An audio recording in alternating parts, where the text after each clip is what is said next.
ಮಾಜಿ ಮುಖ್ಯಮಂತ್ರಿಗಳು, ರೈತ ನಾಯಕ, ಹೋರಾಟಗಾರ ಸನ್ಮಾನ್ಯ BS ಯಡಿಯೂರಪ್ಪನವರ 50 ವರ್ಷಗಳ ಒಂದು ರಾಜಕೀಯ ಪಯಣವನ್ನು, ಅವರ ಸುದೀರ್ಘ ರಾಜಕೀಯ ಜೀವನ 50 ವರ್ಷಗಳನ್ನು ಏನು ಪೂರೈಸಿರ್ತಕ್ಕಂಥ ಸಂದರ್ಭದಲ್ಲಿ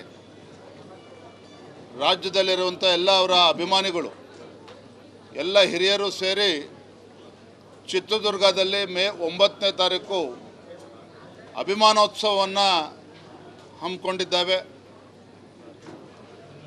ಮಾನ್ಯ ಗೋವಿಂದ ಕಾರಜೋಳಜಿಯವರು ಗೌರವಾಧ್ಯಕ್ಷರು, ಶ್ರೀರಾಮುಲು ಅವರು, ಕೋಟಾ ಶ್ರೀನಿವಾಸ ಪೂಜಾರಿ ಅವರು, ನಮ್ಮ ಪ್ರಭಾಕರ್ ಕೋರೆಯರವರು, ಇವರೆಲ್ಲರ ನೇತೃತ್ವದಲ್ಲಿ ಈ ಒಂದು ಅಭಿಮಾನೋತ್ಸವದ ಕಾರ್ಯಕ್ರಮ ಆಯೋಜನೆ ಮಾಡಲಾಗಿದೆ. ರಾಜ್ಯದ ಮೂಲೆ ಮೂಲೆಗಳಿಂದ ಲಕ್ಷೋಪಲಕ್ಷ ಸಂಖ್ಯೆಯಲ್ಲಿ 10 ಲಕ್ಷಕ್ಕೂ ಹೆಚ್ಚು ಸಂಖ್ಯೆಯಲ್ಲಿ ಅಭಿಮಾನಿಗಳು ಈ ಒಂದು ಸಂಭ್ರಮೋತ್ಸವದಲ್ಲಿ ಭಾಗವಹಿಸ್ತಾ ಇದ್ದಾರೆ. ಕಾರ್ಯಕ್ರಮದ ವಿಶೇಷತೆ ಏನಪ್ಪ ಅಂತ ಹೇಳಿದ್ರೆ, ಮಾನ್ಯ ಗೃಹ ಸಚಿವರಾಗಿರುವಂತಹ ಅಮಿತ್ ಶಾ ಜಿಯವರು ಈ ಕಾರ್ಯಕ್ರಮದ ಅಧ್ಯಕ್ಷತೆಯನ್ನು ವಹಿಸಿಕೊಂಡಿದ್ದಾರೆ. ಮತ್ತು ಬಹಳ ದೊಡ್ಡ ವಿಶೇಷತೆ ಅಂತ ಹೇಳಿದ್ರೆ,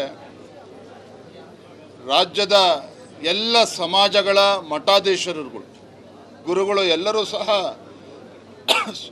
1000ಕ್ಕೂ ಹೆಚ್ಚು ಸಂಖ್ಯೆಯಲ್ಲಿ ಗುರುಗಳು, ಮಠಾಧೀಶರು, ಜಗದ್ಗುರು ಎಲ್ಲರೂ ಕೂಡ ಈ ಸಭೆಯಲ್ಲಿ ಅಭಿಮಾನೋತ್ಸವದಲ್ಲಿ ಭಾಗವಹಿಸ್ತಾ ಇದ್ದಾರೆ. ಭಾಳ ಅಪರೂಪವಾಗಿರ್ತಕ್ಕಂಥ ಈ ಕಾರ್ಯಕ್ರಮ ಭಾಳ ಯಶಸ್ವಿಯಾಗಿ ಇದು ಆಗ್ತದೆ ಅನ್ನೋ ವಿಶ್ವಾಸ ನಮಗೆಲ್ಲ ಸಂಪೂರ್ಣವಾಗಿದೆ. 9ನೇ ತಾರೀಕು ಕಾರ್ಯಕ್ರಮ, 8ನೇ ತಾರೀಕು ಸಂಜೆ ಸನ್ಮಾನ್ಯ BS ಯಡಿಯೂರಪ್ಪನವರ ಪುರಪ್ರವೇಶ ಅಂದರೆ ಚಿತ್ರದುರ್ಗಕ್ಕೆ ಬರ್ತಾರೆ. ಮೆರವಣಿಗೆ ಮೂಲಕ ಅವರನ್ನು ಸ್ವಾಗತ ಕೋರ್ತಾ ಇದ್ದೇವೆ. ಭಾಳ ಅರ್ಥಪೂರ್ಣವಾಗಿರ್ತಕ್ಕಂಥ ಕಾರ್ಯಕ್ರಮವನ್ನು ಕೂಡ ನಾವು ಹಮ್ಮಿಕೊಂಡಿದ್ದೇವೆ.